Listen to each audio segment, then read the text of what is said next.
is prophetic vision. She's prophetic vision. How much horror is it going to wreck on your relationship? It's going to wreck a whole lot of horror and trust. You know, I think one of the hardest things about a relationship is when people lie to each other and don't trust each other, because it takes away the trust. And I think that kind of winds up wearing on their relationship. Is like, what are the secrets going to tell? How much of the visions do they know? What do they mean? How can they trust them? How do they react? And what does that mean for their relationship? Is she seeing the past? Is she seeing the future? If she's seeing the past, is she really just seeing the future because we haven't gone back to that yet? Mind blown! What else? What do you got? Go. Oh, crap. Go.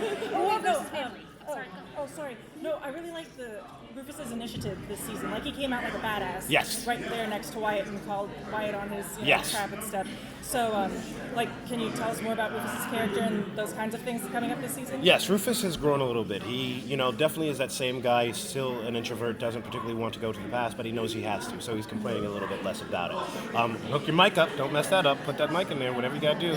Jesus. Are you ready? Yeah, so Rufus has changed a lot because I think he's still an introvert, but he's still forced to go out there and be something. So he's definitely calling Wyatt on his crap. He's definitely fighting a little bit more than he used to and really growing. And him and Gia, I think that also is helping to make him grow. What else? Have you ever improvised the names, the fake names? Or are they all written?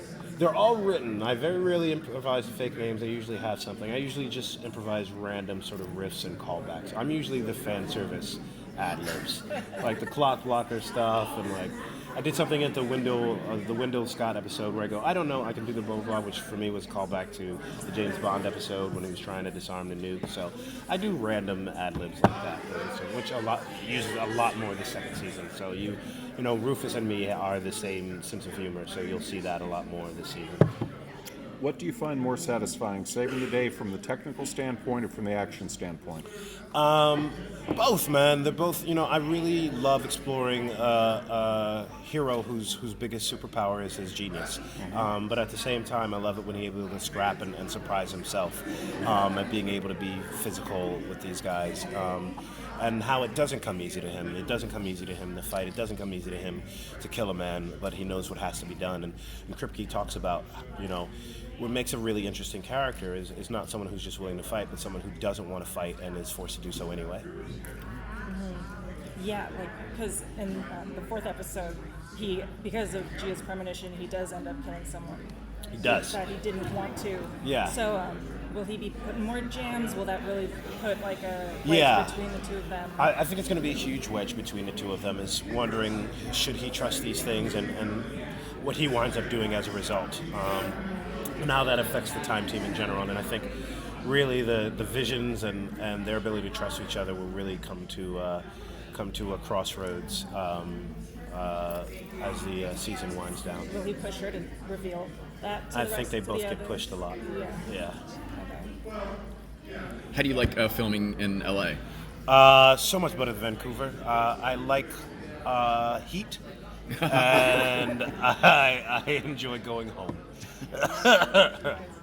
Speaking of home, so Yes. Rufus had, was compromised because of his family in Yes. season 1. So are we going to see more of those dynamics? I think what's changed this season is that they don't have the outside influences that they had before. He is, his family, for all intents and purposes, thinks that he's dead, and so everyone in the bunker is the family. And I think the pressure of these 5 people having to deal with each other, is it 5, 6?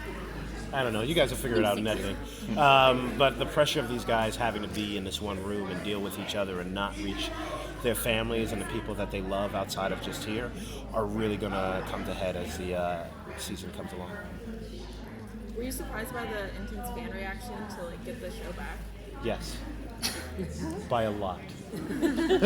I've never had a fan reaction or interplay like that. The closest I was on Better Off Ted, and that was like 2 seasons, and so I had the sort of cult following there. But this definitely took it to a whole new level because this was huge families, kids, moms. My crowd before was, I could tell my demographic. Like white dudes knew me from Sunny in Philadelphia. Black people knew me because I'm black. They could name me as Malcolm. But then this was the first time where it'd be like some young 17-year-old white kid. They'd be like, "Are you Malcolm Barrett?" I'd be like, "Yeah." They're like, "My mom loves you." And so like that's definitely a completely different world that I'm happy to be a part of.